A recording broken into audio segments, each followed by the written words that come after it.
quite a big difference from what we're seeing coming through on the profit and revenue side. Tell us about the differences. I mean, obviously the rand being one of the big hindrances to your profitability going forward. Yes, thanks, Eleni. Thanks for having me on the show.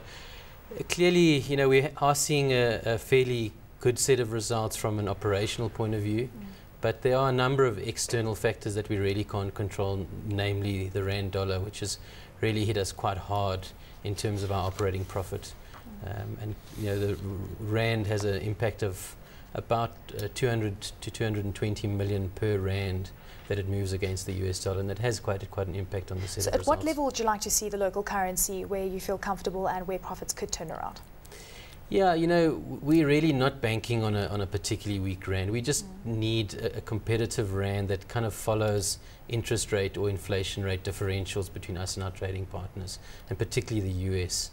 And at the last 12 months or so, the rand has strengthened quite significantly, which has put us under pressure. I would say, though, that it is a good process from a point of view of making us more efficient, making us look at our operation and squeezing out some of the perhaps wastes here and there, making us improve our efficiencies and really focus on our manufacturing excellence program. So where would you like to see the rand? I go back to this question. Are you looking about 8 rand to the dollar? 8.50 is so the normal sort of level that most businesses and manufacturers are talking about. On the input pressure side, we've also got electricity and gas and wages also being one of those big issues going forward. How do you plan to deal with those? Again, you were talking about efficiencies and productivity and perhaps squeezing out some of the issues that you have been dealing with. Have you been able to do that over the past period?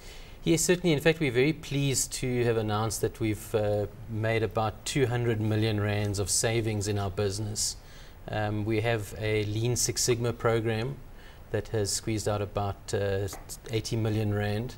At the same time, you know, unfortunately, in this climate of pressure on employment, we've unfortunately had to reduce our numbers by about 200, both our own employees through natural attrition as well as temporary and outsourced contracts. And that has had an impact of about 35 million. And is that now the end of that cycle? Are we expecting different things to go? We have gone through a benchmarking exercise, and unfortunately, if you compare Hulamin to some of our competitors, we still seem to be a bit overstaffed. So we will continue to focus on employment, but it's only one of a number of other very important drivers in our business of cost. Energy is probably the most significant of those, and we, as I said, we do have a number of programs running, particularly on the Lean Six Sigma side, to slim down our organization. Well, let's look at the two divisions of your company, Hulamin Rolled Products and Hulamin Extrusions. You're talking about weak demand coming through in the South African market and also about inflationary price increases going forward. Do you think that is going to stabilize in the year ahead? Yes, look, South African manufacturing has been under huge pressure in the last year or two. We're not seeing particularly building and construction coming back at all, certainly not in the next 6 to 12 months. But we're not seeing anything getting worse either. Fortunately, on our rolled products business, we are about 75% export, and our global markets have stabilized and strengthened quite significantly. During the budget speech, Finance Minister Pravin Gordhan is talking about the manufacturing sector and ensuring that enough support is given to the manufacturing sector. Have you been working closely with government? Do you plan to work closely with government to ensure that the manufacturing side of your business is well supported? Yes, certainly. You know, we have a number of interactions with government, largely through the Aluminium Federation of South Africa. But we do engage with government, particularly at the moment we have an outstanding duty application where we've asked the extruders of South Africa have asked government to, or ITAC to reimpose import duties in line with all our competitors. And that's one fairly sharp focus. You've been talking about duties being imposed for quite some time now, and you're saying that it's still something that is pending. Why do you think it's taking so long? Look, I think there is a thorough and robust process that one has to go through, and ITAC particularly need to consult with all the stakeholders to make sure that this is not overly beneficial or overly penalizing any particular players in the industry. And we're quite comfortable.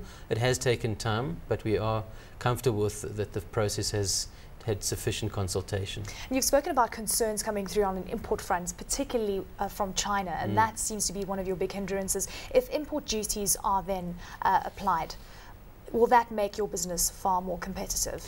Yeah, certainly in the local market, that's really where our concern is, and particularly on the extrusion side, one has seen the liquidation of AGI in the last few months, and particularly also influenced by the fact that extrusion billet is no longer available in South Africa. Those whammies have really hit hard, plus the loss of the import duties has affected the extrusion industry particularly hard. And the billet supply by BHP Billiton to Hulamin, that also being under the spotlight, and we're talking about termination, and now it seems that that contract has now been extended.